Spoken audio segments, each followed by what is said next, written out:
Welcome to my channel. My name is Kinga, and one of my goals for 2023 is to generate and increase abundance and love in the life of others and for myself by creating short exercises, affirmations, daily whispers, mood shifters, guided meditations, and even magnetoids.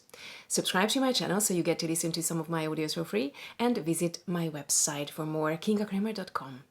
In today's video, we will talk about healing our inner child and the meditation I created to support you in that. I give you a little science to understand what happens in your brain during trauma, how to heal from it, and I will also give you all the tips, tricks, and tools in 5 simple steps that helped me on this journey of healing my inner child. Ever since I have been offering one-on-one consultations to talk about any topic that comes up in my videos, it's just interesting how people with the same issues come to me or come to my life around the same time, like if they were coming in groups. Like if someone has issues with unhealed trauma and inner child healing, then 2 or 3 more people with similar problems will show up within 2 weeks. And it seems like the inner child healing has been the main topic of my past 2 weeks, actually. So I decided to bring it to you. Let's talk about it. I'm not a therapist, a psychologist.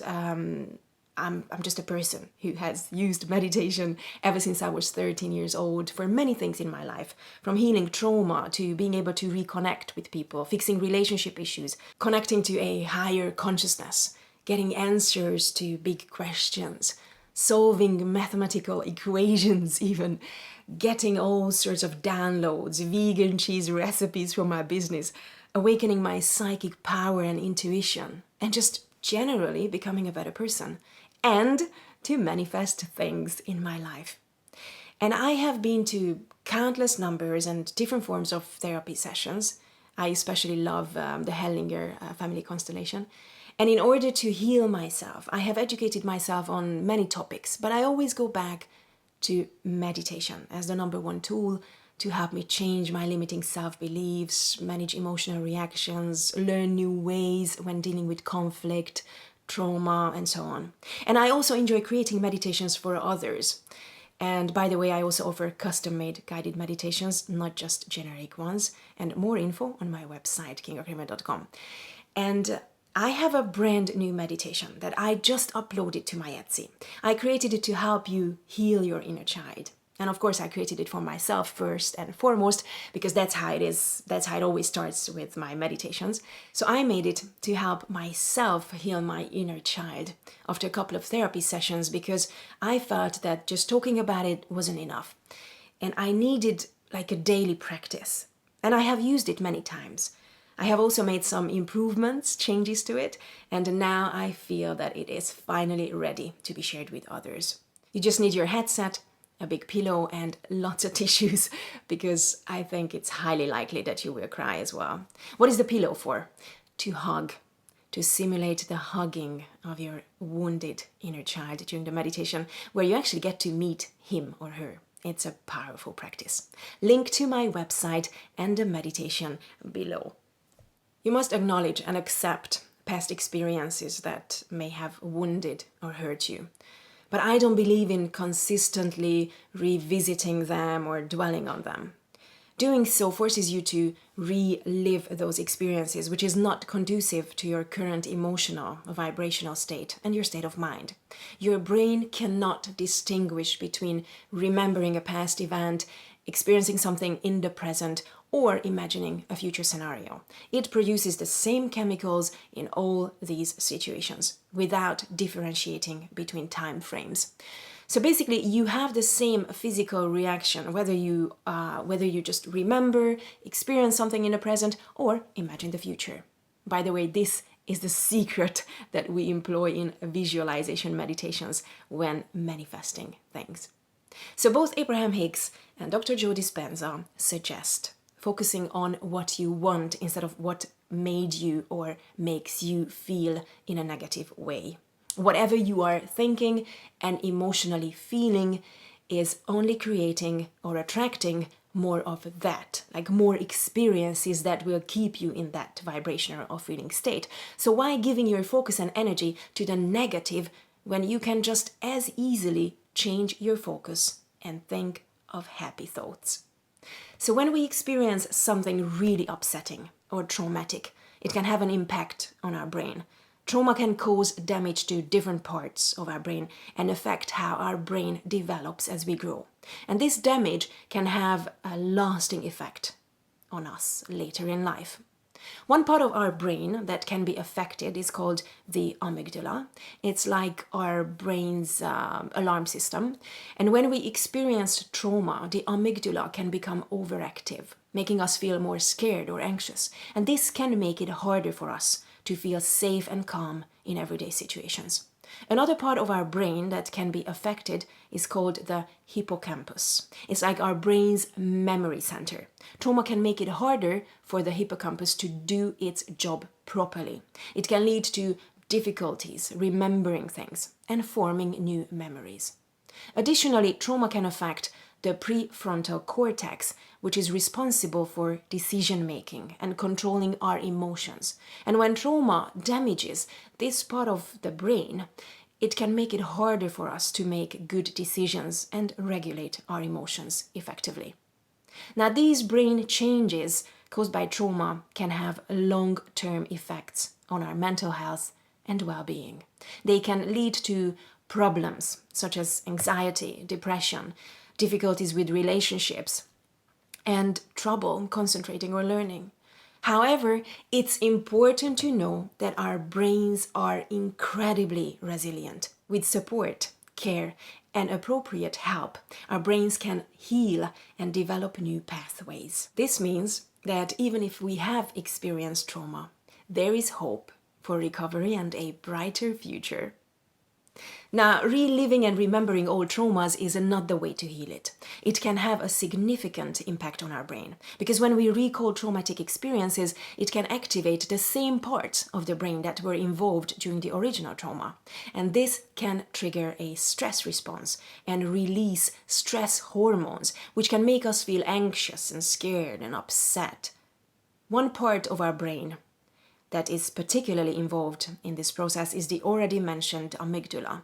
It's responsible for processing emotions, as I said, especially fear and stress. And when we relive a traumatic event, the amygdala becomes active and can send signals to other parts of the brain, such as the prefrontal cortex, which is responsible for reasoning and decision-making. And this can result in a fight or flight response that you have probably heard of, where our body prepares to defend itself or run away.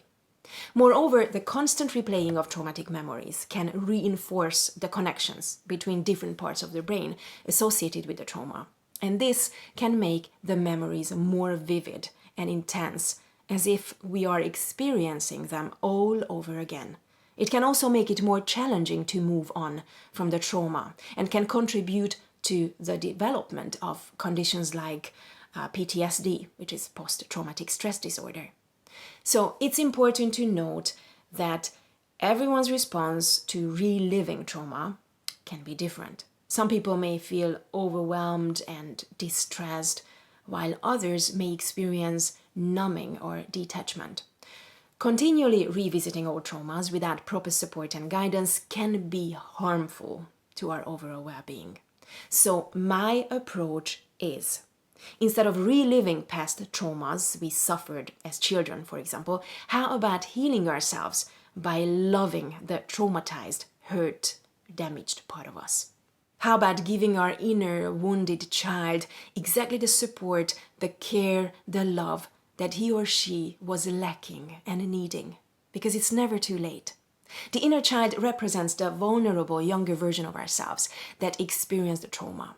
Inner child healing involves acknowledging and nurturing that younger self, providing the love, care, and support that may have been lacking during those difficult times.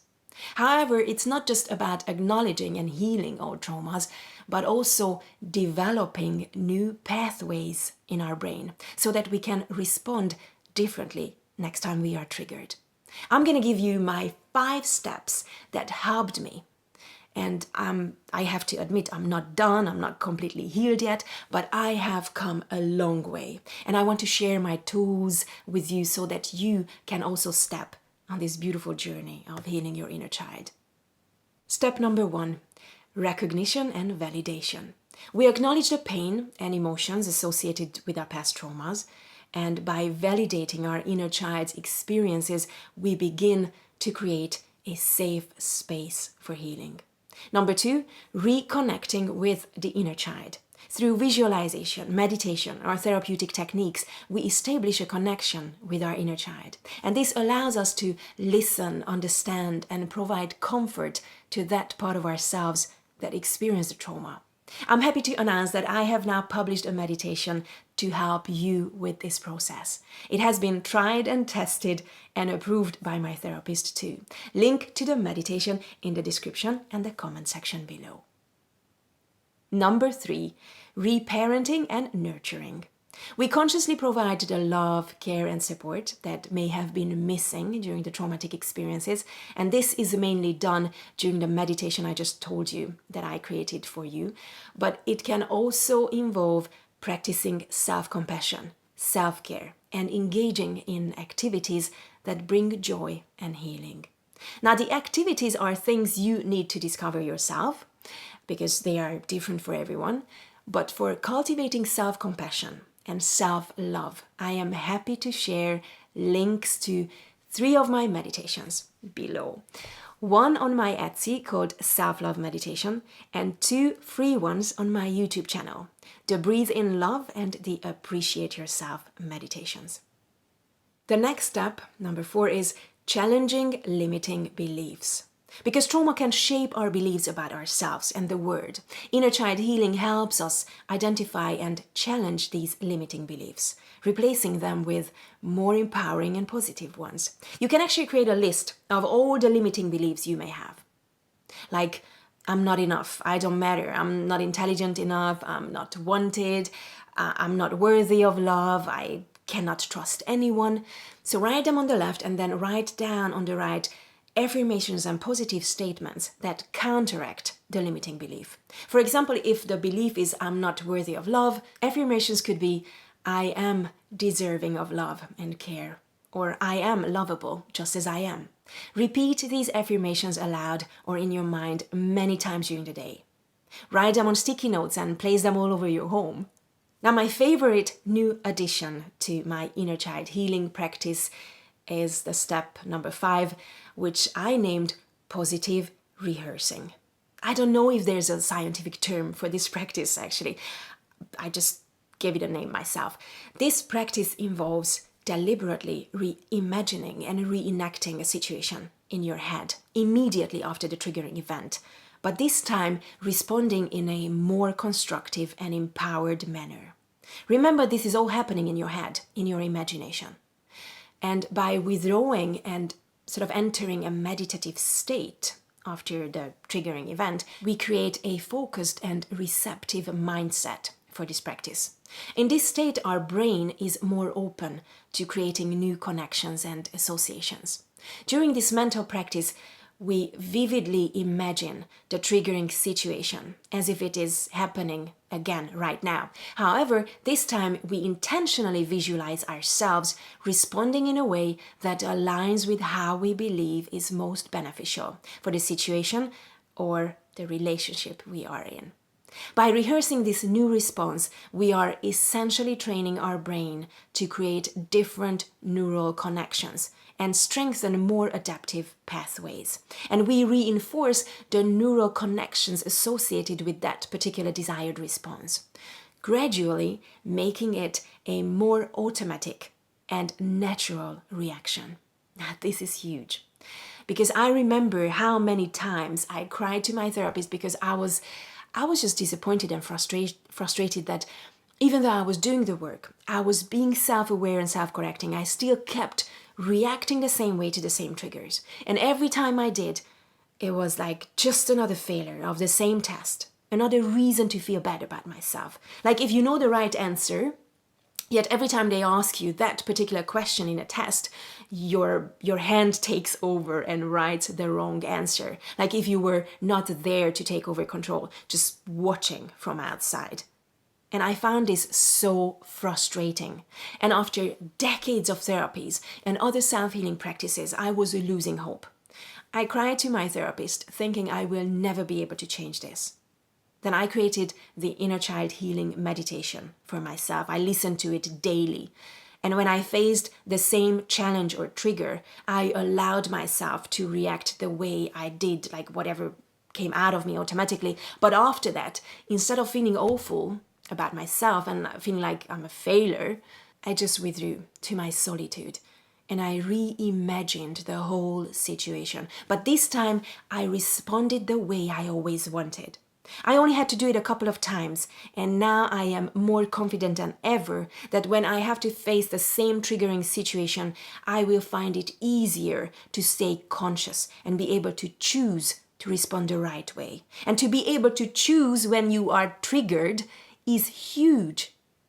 At 41, I was finally able to do it in a couple of frustrating situations, and I was so proud of myself. I was so relieved that it is actually possible. And though I don't listen to the healing meditation daily anymore, because I do other kind of meditations, but I still listen to it whenever I feel that my inner child is in need of some extra love and support, whenever I feel unwanted or abandoned in a situation. Remember that by actively engaging in inner child healing, doing a daily meditation practice and repeating those positive affirmations specific to your needs, you give yourself the opportunity to heal from old traumas and create a foundation for personal growth and resilience. This practice supports the development of a new neural pathways by rewiring our brain's responses to triggers, and it contributes to our emotional well-being. By actively engaging in the positive rehearsing practice, which was step number 5, you are also strengthening neural pathways that support healthier, more positive responses to triggering situations. Remember, inner child healing is a deeply personal and often ongoing process. It is different for everyone. It can take years, even decades, to see the positive change for some of us. But I encourage you to keep going, because I'm glad I did, even when I thought it was completely hopeless. And it doesn't have to take you decades if you actually dedicate yourself to daily meditating and you add the positive rehearsing technique that I told you about to your toolbox. It is also beneficial to seek guidance of a qualified therapist or counselor who can provide support and assist you in navigating this transformative journey. My contribution to your journey of healing and growth, as always, are my meditations. Some are free and some are downloadable for a small fee to support my work. Again, all the links that you need are below. Thank you for watching, and if you like this video, please give it a like, share with others that you care about, subscribe to my channel because it costs you nothing, but it helps me grow this channel and reach more people like you. I hope to see you soon. Take care. Bye-bye.